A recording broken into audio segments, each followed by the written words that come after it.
Billionaire Elon Musk was back on the stand this week in a class action lawsuit filed against him by Tesla investors. Mr. Musk was questioned by his own lawyer about a tweet that Tesla investors say misled them about a deal that never happened.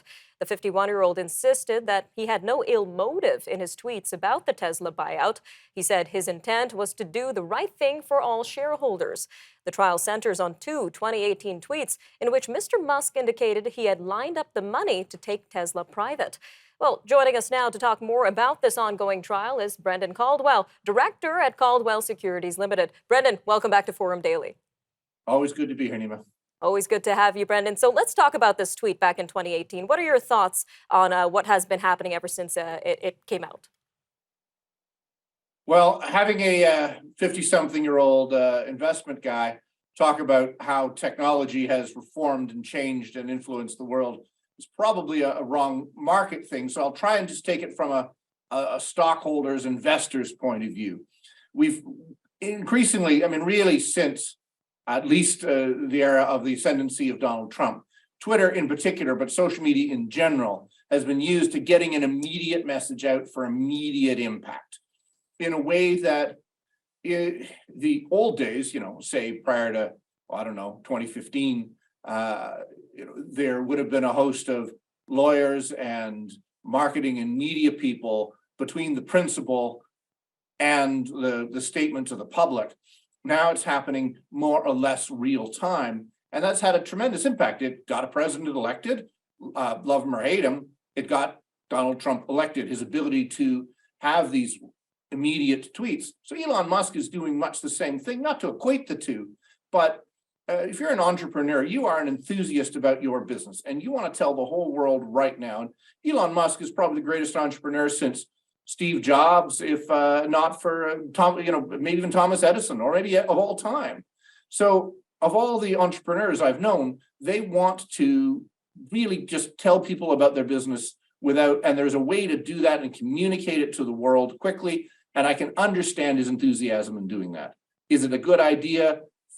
Because there was a reason for all those other safeguards, the media people and the lawyers. So is it a good idea? Well, I think it has its pitfalls, certainly. Definitely some pitfalls there, Brendan. Now, it's really interesting how social media is sort of seeping into the world of investment. We're seeing, as you say, we're seeing a lot of finfluencers, online investment gurus, but individuals who actually work in the industry itself are often held back from giving any advice on social media due to regulations. So what sort of words of wisdom or advice would you have for individuals who may be looking for all their investment advice online? Well, there's an old economic principle goes back, I don't know how many years, and I don't know who said it first, but it says there's no such thing as a free lunch. So anybody that's giving you something for free, and that includes information, wants something from you. It's a friend of mine said, I don't think even he was the first to say it, that if you're not paying for a product, you're the product. So if you're getting information online about any subject that you're paying for, well, that's fine. The people that are providing you the information are doing it in exchange for the money that you're paying. And you can probably rely to a greater degree on information that you pay for, whether it's an in-person call with an advisor or in some other medium.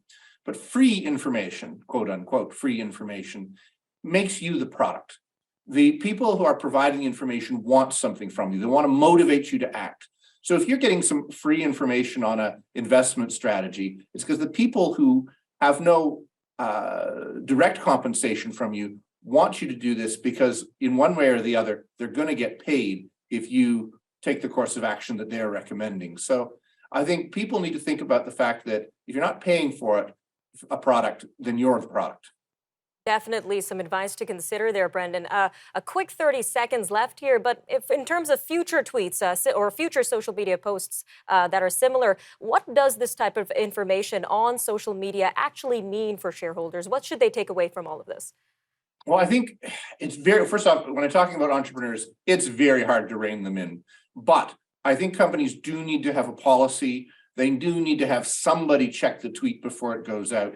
If it takes an extra 5 minutes or 15 or 20 minutes for that tweet to go out, having somebody else check it is got to be a must-do for corporations, because we all have said things that are stupid and we regret, me more than most.